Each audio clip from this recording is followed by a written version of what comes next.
Perusahaan-perusahaan Rusia terbesar runtuh di depan mata kita dan Putin tak bisa menghentikannya. Raksasa energi Rusia, Rosneft, dulunya adalah perusahaan terbesar di Rusia. Perusahaan itu baru saja melaporkan laba turun drastis 70% selama 9 bulan pertama 2025. Ingat, ini adalah perusahaan milik negara yang secara langsung membiayai mesin perang Putin, dan sekarang tampaknya perusahaan ini mungkin tidak akan bertahan dari operasi militer khusus yang dimulai oleh Putin. Situasi memburuk karena jumlah minyak Rusia yang terjebak di laut mencapai rekor akibat sulitnya menemukan pembeli yang mau ambil risiko sanksi. Kegagalan ini telah menyebabkan pendapatan minyak Rusia turun setengah hanya dalam sebulan terakhir. Jadi apa solusi Putin untuk semua ini? Nah, dia memperketat pengawasan terhadap internet Rusia seperti yang biasa dilakukan para diktator. Jangan selesaikan masalah, cukup pastikan orang lain tidak mengetahuinya. VPN sekarang diblokir dan kota-kota besar seperti Sankt Petersburg mengalami pemadaman internet besar-besaran. Perang menghancurkan ekonomi dan Putin memilih keheningan digital untuk menyembunyikan penderitaan. Sayangnya, tampaknya Putin tidak bisa membungkam semua orang. Dengarkan bagaimana pendapat orang-orang biasa tentang Vladimir kecil. Inilah bajingan yang berkuasa dengan darah, seorang maniak di puncak kekuasaan saat kapal selam tenggelam. Kursk ditawari bantuan oleh orang asing, biarkan kami membantu. Orang-orang itu mengetuk-ngetuk ini, mereka meminta bantuan, tapi dia tidak menggerakkan satu jari pun. Aku tidak bisa mengunyah. Selan naik ke tampuk kekuasaan dengan darah. Permisi, hentikan. Aku tidak tahu, Tuan. Bagaimana Anda bisa bertahan dengan semua ini, Tuan? Dan dia terus saja. Dia benar-benar maniak, kau mengerti. Dia menikmati gagasan tentang darah yang tumpah. Dia sangat menikmatinya. Bagi dia entahlah, dia yang mendorong semua ini. Bagaimana mungkin? Di mana orang-orang Rusia ini? Bagaimana mungkin? Kemana mereka melihat? Dan jangan lupa tentang pengeboman Federalnaya Sluzhba Bezopasnosti yang diatur sendiri oleh Putin supaya dia bisa meningkatkan kebrutalan Rusia di Chechnya. Tapi sekarang, sepertinya haus darah Putin mulai berbalik menyerangnya. Rosneft, perusahaan terbesar Rusia, melaporkan laba turun 70% di paruh pertama tahun ini. 9 bulan pertama, yaitu Januari hingga September 2025, menurut Chief Executive Officer yang kini tetap menjauh dari jendela di Moskow. Penurunan laba ini disebabkan oleh harga minyak Rusia yang rendah, yang terus meningkat, diskon yang ditawarkan Putin kepada setiap negara, dan tentu saja sanksi barat terhadap kapal tanker Rusia, jadi armada bayangan Putin. Jelas, ini bukan awal tahun yang baik bagi Rosneft, tapi sayangnya pada 22 Oktober keadaannya semakin buruk. Amerika Serikat mengumumkan sanksi terhadap 2 perusahaan minyak terbesar Rusia. Salah satunya adalah Rosneft dan yang lainnya adalah Lukoil. Nah, sanksi-sanksi itu baru mulai berlaku pada 22 November dan sekarang kita sudah melihat hasilnya tentang seberapa parah dampaknya terhadap keuntungan mereka. Jumlah minyak Rusia yang terjebak di laut sekarang mencapai rekor karena para pembeli tidak berani mengambil risiko untuk menerima pengiriman. Lihat grafik ini yang menunjukkan jumlah minyak Rusia yang mengapung di laut di kapal tanker. Dan lihat bagaimana jumlah itu meningkat drastis sejak akhir Oktober. Itu ketika Amerika Serikat mengumumkan sanksi, lalu kita melihat kenaikan lagi di akhir November. Itu saat sanksi mulai berlaku. Sekarang, pertanyaan sederhana muncul di sini. Mengapa Rusia terus mengirimkan minyaknya jika mereka tidak punya pembeli? Jika pembeli tidak mau membelinya? Nah, jawabannya berkaitan dengan kedok Putin. Dia ingin memastikan bahwa publik Rusia tahu bahwa ekspor Rusia tidak menurun karena sanksi. Karena itu, kapal tanker diisi di pelabuhan Rusia dan dikirim seperti itu. Ekspor tampak bagus, padahal sebenarnya tidak ada yang membeli minyak ini. Itu berarti kapal-kapal tanker itu hanya mengapung bebas. Tapi kamu tahu di mana kita bisa melihat dampaknya? Pendapatan Rusia.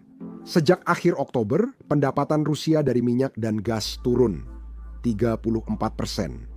Itu hampir sepertiga, sebenarnya itu tepat sepertiga, seolah-olah itu belum cukup buruk.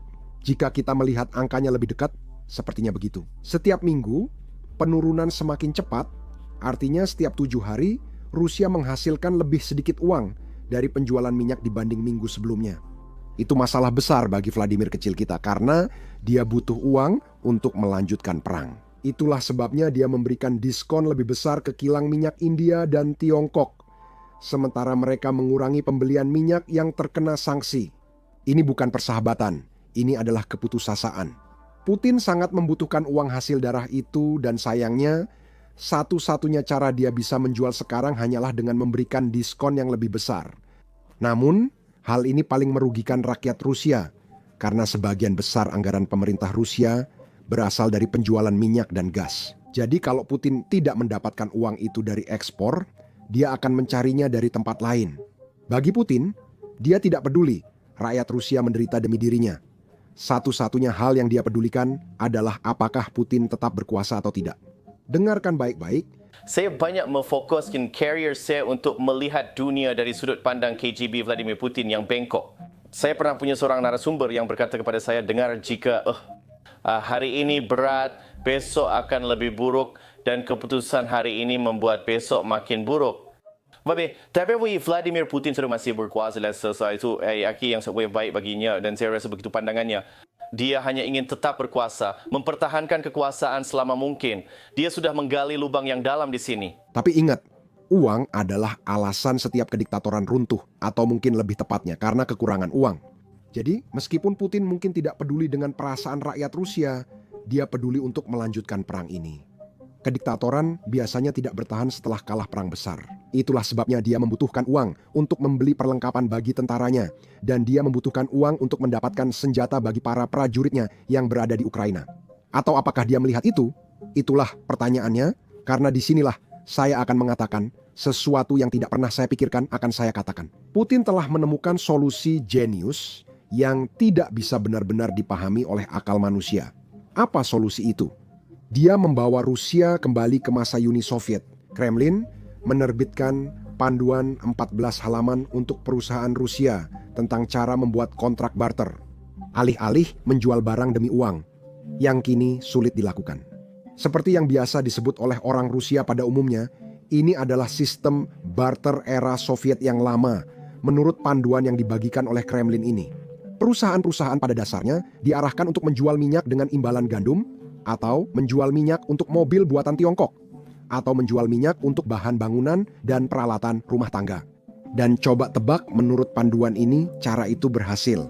Tampaknya sudah ada setidaknya, dan saya tekankan, setidaknya 8 transaksi yang berhasil menggunakan sistem baru yang ditemukan oleh Putin ini.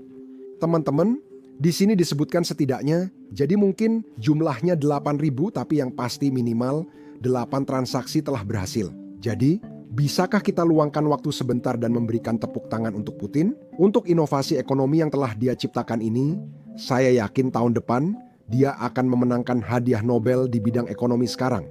Sayangnya, meskipun begitu, inovasi ini belum cukup. Pemerintah masih membutuhkan uang dan mereka akan mendapatkannya dengan cara apapun. Pejabat Rusia mengumumkan bahwa mereka mengambil keputusan sulit agar Rusia bertahan dalam perang ini. Keputusan sulit itu adalah menaikkan pajak. Jadi saya rasa ketika para pejabat mengatakan bahwa ini adalah keputusan sulit, maksud mereka adalah ini sulit bagi warga Rusia. Saya ragu Putin dan oligarknya akan terdampak kenaikan pajak ini. Tapi kalau Anda warga Rusia, jangan khawatir. Karena menurut Menteri Keuangan Rusia, masyarakat sebenarnya tidak akan merasakan dampak apapun akibat kenaikan pajak ini. Itu karena ini adalah salah satu kenaikan pajak yang paling tidak menyakitkan dalam sejarah dunia. Saya tidak bercanda, dengarkan saja. Pajak pertambahan nilai menurut pendapat saya adalah pajak yang paling tidak menyakitkan. Ya, tetes tanapan itu sudah termasuk dalam harga. Ya, tapi mengingat kebijakan moneter yang ketat, saya yakin kita tidak akan merasakan perubahan pajak ini. Bahasa Rusia saya kurang baik, jadi saya tidak tahu maksudnya. Saat dia bilang orang-orang takkan merasakan sakit, maksudnya apakah mereka memang sudah bangkrut? Mereka tak punya uang, jadi tak perlu khawatir soal kenaikan pajak. 10% dari 0 adalah 0, 20% dari 0 juga 0. Mereka tidak perlu khawatir tentang apapun. Bagaimanapun juga, saya tidak berpikir orang Rusia membeli apa yang coba dijual Putin kepada mereka. Seperti pepatah, jangan lihat ucapan pejabat, tapi perhatikan tindakannya. Jadi, Jika Putin yakin ini kenaikan pajak paling tidak menyakitkan sepanjang sejarah, dia tak akan mematikan internet Rusia. Bulan Desember dimulai dengan pemadaman internet besar di kota besar Rusia seperti Sankt Petersburg, baik Telegram maupun WhatsApp tidak berfungsi. Satu-satunya hal yang bisa diakses orang-orang hanyalah situs web yang diinginkan Putin untuk mereka akses. Ini termasuk situs web surat kabar favoritnya, situs web televisi Kremlin favoritnya, dan tentu saja semua situs web resmi lembaga pemerintah. Kalian bilang Rusia bukan negara bebas. Kalau ini bukan kebebasan, saya tidak tahu apa itu kebebasan. Bukan hanya internet yang sedang dibidik oleh Putin, dia juga sedang membidik VPN. Ini seperti metode yang digunakan orang Rusia untuk mendapatkan semua berita dari saluran seperti kami dan saluran berita lain yang tidak ingin diketahui oleh Putin. Lihatlah laporan ini. Orang Rusia sekarang kehilangan akses internet karena upaya yang semakin intensif melawan VPN. Ketika penyedia internet mendeteksi lalu lintas VPN, mereka langsung memutuskan koneksi dan perangkat kehilangan pengaturan domain name sistemnya. Ini adalah pengaturan yang diperlukan untuk terhubung ke internet. Tanpanya, Anda tidak bisa mengakses internet. Pada dasarnya, semuanya mati. Tidak ada yang bisa dimuat, tidak ada situs web, tidak ada mesin pencari, dan semuanya hanya buffering. Aku berhasil mengecoh kalian. Sayangnya bagi Putin, ini jadi bumerang. Karena beberapa warga Rusia kini terbuka menentang. Ini contohnya. Ada seorang gadis Rusia yang mengeluh bahwa hidup di Rusia saat ini seperti hidup di zaman kuno. Ya, Ini benar-benar kacau, ya kita sedang dalam isolasi. Aku baru saja keluar rumah dan ponselku jadi tidak berguna karena benar-benar tidak ada yang berfungsi. Aku mampir ke pom bensin dan harus bawa kartu karena internet selulerku mati, lalu masuk ke kedai kopi. Aku tidak bisa membayar karena terminal, internet seluler, dan wifi mereka tidak berfungsi. Akhirnya aku pulang tanpa apa-apa karena tak bisa bayar pakai kartu atau QR, hanya terima tunai. Sekarang orang harus menelepon lagi. Dan sekarang aku duduk di mobil dan mendengarkan radio. Sial, karena aku tidak punya internet dan aku tidak bisa memutar lagu-lagu favoritku. Sudah dong, lebih baik menitikan dalam diam daripada dengarkan radio. Saat ini, aku bahkan mungkin tidak menolak uang tunai. Kamu bisa saja tidak bayar pajak, tapi ada masalah lain. Tidak pernah ada kembalian di sana. Dan jika kamu datang dengan 5.000, singkatnya, aku masih bingung harus bagaimana. Tadi aku ke pusat perbelanjaan dan tetap saja tidak bisa membayar apapun. Karena terminal usaha kecil tidak berfungsi akibat lagi-lagi tidak ada internet. Dan akibatnya, yang menderita bukan hanya konsumen, tapi juga usaha kecil. Aku masih bisa bertahan tanpa ini. Intinya aku tidak bisa membeli atau menarik uang. Ya, aku malas. Aku tidak akan pergi seperti kebanyakan orang. Jadi begitulah teman-teman.